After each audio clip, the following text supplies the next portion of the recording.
Bretagne 5, l'invité du 7-9. Nous allons parler Europe ce matin avec Irène Toléret. Elle est députée européenne. Elle s'occupe également du Fonds de cohésion de l'agriculture et aussi du droit des femmes et de l'égalité des genres. Sujet important s'il en est en ce moment également. Bonjour. Bonjour, comment allez-vous? Eh bien, comme un matin à la radio, voilà. Et on va donc avec vous, Irène Toléret, parler des territoires aussi, puisque je le disais en commençant, vous vous occupez du Fonds de cohésion de l'agriculture. De quelle manière on pourrait qualifier, définir un territoire rural? Il y a une définition qui a été évoquée hier lors de la journée à Ploc-l'Hermitage de Leader France. C'était qu'un territoire rural, c'était un territoire dont 85% de l'espace était non bâti.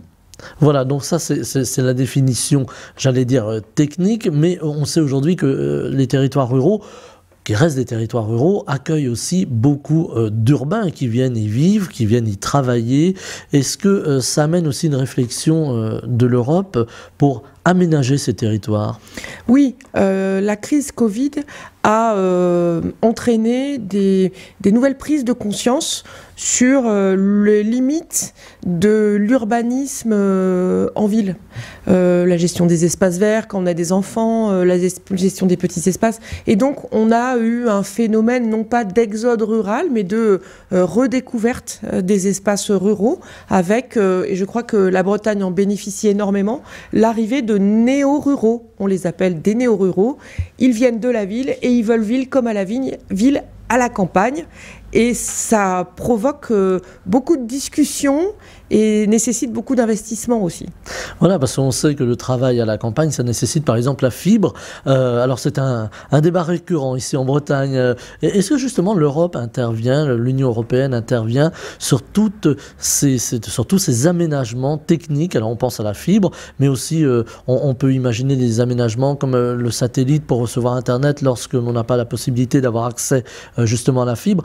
Est-ce que l'Europe et plus particulièrement l'Union européenne travaille sur ces problématiques? Oui, et d'ailleurs je crois que l'Union européenne est un gros financeur du déploiement de la fibre actuelle en Bretagne.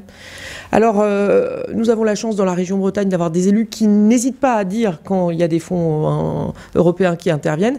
Il y a d'autres régions où c'est plus silencieux et donc les habitants ne se rendent pas compte à quel point justement ces notions de communication prennent en compte les nouveaux réseaux, les nouveaux besoins, et l'Europe est au rendez-vous pour accompagner.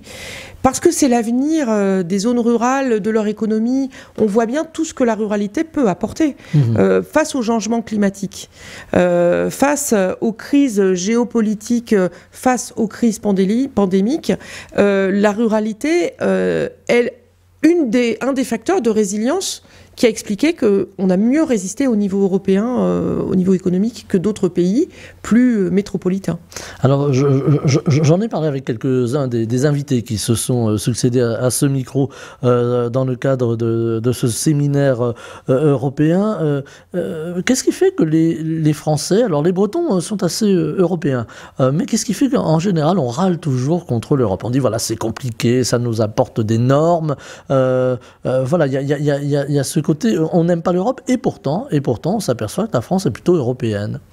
Alors, le sujet de l'Europe des normes, c'est, entre guillemets, nous qui l'avons voulu. C'est-à-dire que on voit bien quand même qu'on a une pression sociétale sur tout un tas de sujets, sur les pesticides, sur la qualité de l'air. Donc, la réponse du politique à ces injonctions sociétales, bah, c'est une norme pour avoir moins de pesticides ou pour... Et donc après, derrière, quand la norme au niveau de 27 États membres, elle est pondue, elle doit s'appliquer dans les 27 États membres. Et parfois, bah, si au niveau du Parlement européen, nous sommes co-législateurs, nous avons des élus qui ne sont pas suffisamment élus la réalité, parfois on peut faire des choses un peu compliquées à mettre en place. Et quand c'est compliqué à mettre en place au niveau européen, de toute façon, au niveau national ou au niveau régional, on n'est pas les derniers pour rajouter des trucs dessus. Donc on peut vraiment faire des usines à gaz. Et donc moi, en tant que députée européenne, c'est un de mes objectifs, c'est d'éviter ça. Alors, sur les fonds européens aussi, on voit aujourd'hui, puisqu'on en parle ici à Pleuc-l'Hermitage, j'ai dit Pleuc-sur-Lier en commençant tout à l'heure, c'est l'ancien nom de la commune, hein, c'est Pleuc-l'Hermitage. On en a beaucoup parlé ici à Pleuc-l'Hermitage. Souvent, l'obtention des fonds européens, c'est pour les petites communes, un peu la croix et la bannière, le parcours du combattant, parce que les dossiers sont très techniques, sont très compliqués. Est-ce qu'un jour, on arrivera à une forme de simplification, finalement ? C'est en tout cas mon engagement. Alors pour arriver à la simplification, on en parle, mais encore faut-il le faire. Donc déjà, pour arriver à la simplification, il faut déjà se faire confiance. Donc les fonds européens sont très encadrés, ils sont déployés par des autorités de gestion qui peuvent être nationales ou régionales.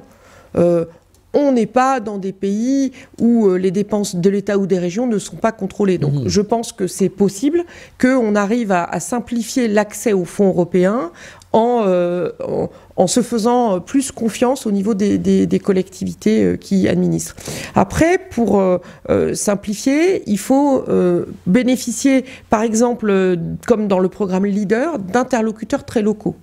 Et donc, quand on arrive avec le projet, à Pleuc-l'Hermitage, vous allez avoir les personnes du GAL, donc le groupe d'action locale du Fonds européen Leader, qui vont vous accompagner pour que votre projet sorte de terre. Et ça, c'est une autre façon de simplifier les choses, c'est ce qu'on appelle le aller vers.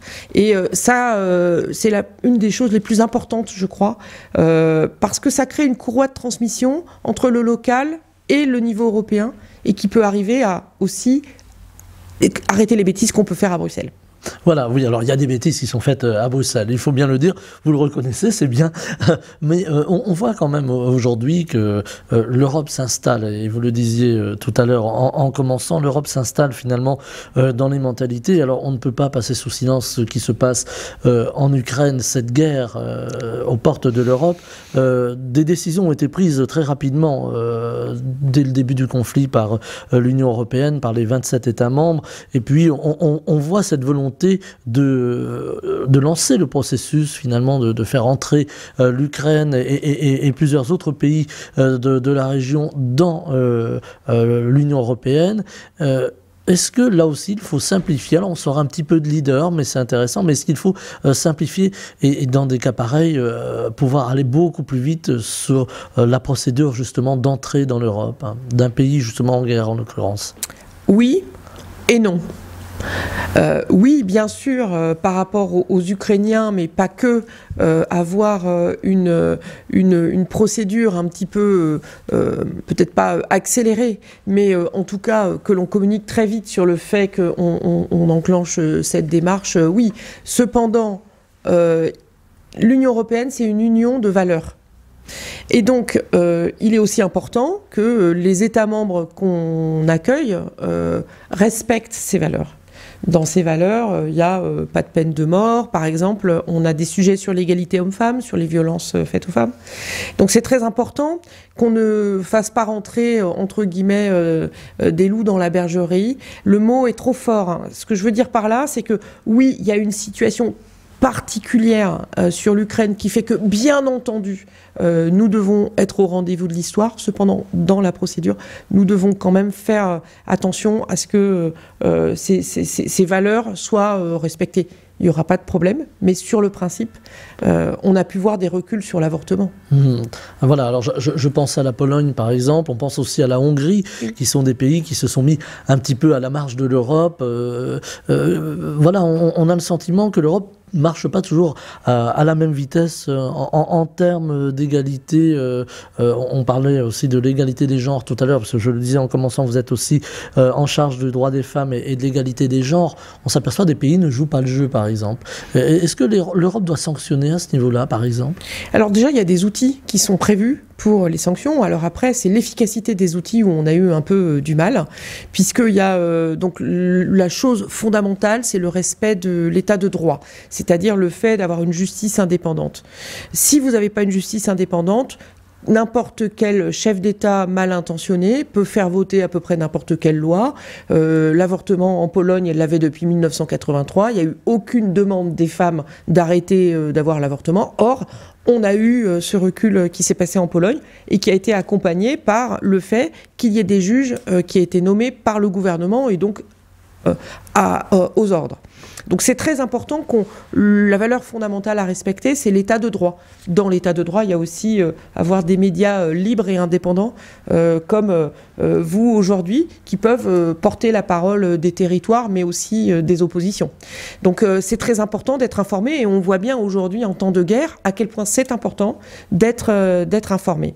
Donc il y a des outils, on a les sanctions sur l'état de droit qui sont prévues, cependant pour être lancée, elle nécessitait l'unanimité. C'est pour ça que la position française avant le conflit, la position aussi de mes collègues au Parlement européen, c'était de dire de ne pas avoir de nouvelles entrées tant qu'on n'est pas sorti de cette règle de l'unanimité, parce que tomber d'accord à 6, c'est pas du tout la même chose que tomber d'accord à 27, et l'unanimité à 27, surtout quand on a des accords de type Visegrad, c'est-à-dire 4 pays... Visegrad, dites-nous, parce que là, c'est un terme. C'est un groupe de 4 pays qui ont décidé d'être solidaires sur tout un tas de sujets. Et concrètement, ça veut dire que s'il y a des menaces de sanctions sur un des pays, il y aura au moins un des 3 autres qui mettra son veto. Et donc, on ne pourra pas utiliser l'outil des sanctions État de droit, qui nécessite un vote à l'unanimité. Donc on a évolué, donc, notamment grâce au plan de relance, et donc on a mis en place l'initiative du Parlement européen, un outil de sanctions sur le plan de relance. Et donc les fonds du plan de relance ne sont pas débloqués s'il y a un sujet sur l'état de droit. Et là, c'était un vote à la majorité qualifiée. Et donc, du coup, ces sanctions sont aujourd'hui opérationnelles. Mais le conflit ukrainien a commencé.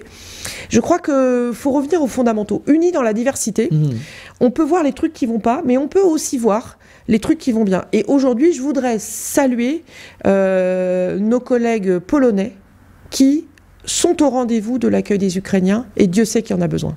Voilà, ils ont été aux premières loges, et ils se sentent menacés aussi par le côté expansionniste, on pourrait le dire comme ça, de la Russie. Un dernier mot sur le droit des femmes et l'égalité des genres. Aujourd'hui, on voit beaucoup de recul. Alors là encore, en Europe, vous faisiez allusion à la Pologne tout à l'heure, on parlait également de la Hongrie, mais on a des élections en France et on a une montée importante de l'extrême droite. Est-ce que c'est quelque chose qui vous inquiète, vous, la députée européenne que vous êtes?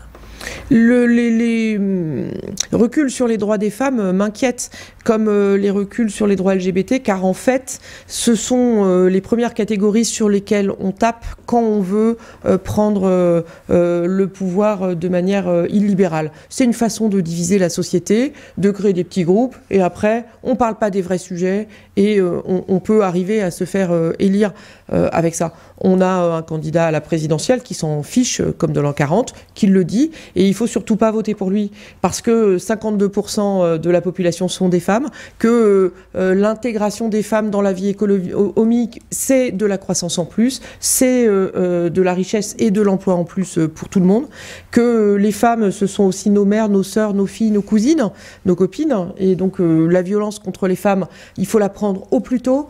Je voudrais saluer le travail du gouvernement qui a été fait sur ce point-là. On peut aller plus loin. L'Union européenne, on peut échanger des bonnes pratiques. C'est un projet que nous portons de plateforme qui va être, je crois, présenté aujourd'hui autour du pacte Simone Veil, c'est-à-dire d'identifier les meilleures législations au niveau européen pour les droits des femmes.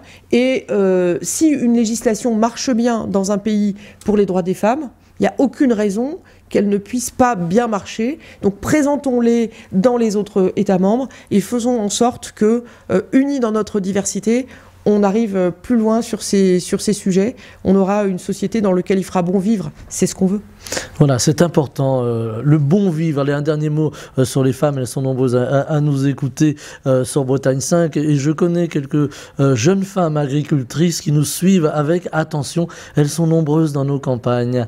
Merci en tout cas d'être venue au micro de Bretagne 5, Irène Toléré. Je rappelle que vous êtes députée européenne. Vous vous occupez également du Fonds de cohésion de l'agriculture et on l'aura compris également du droit des femmes et de l'égalité des genres. Et c'était important d'en parler ce matin. Merci infiniment d'être venu à notre micro et belle journée. Merci beaucoup à tous et très belle journée. Bretagne 5, le 7-9, Stéphane Hamon.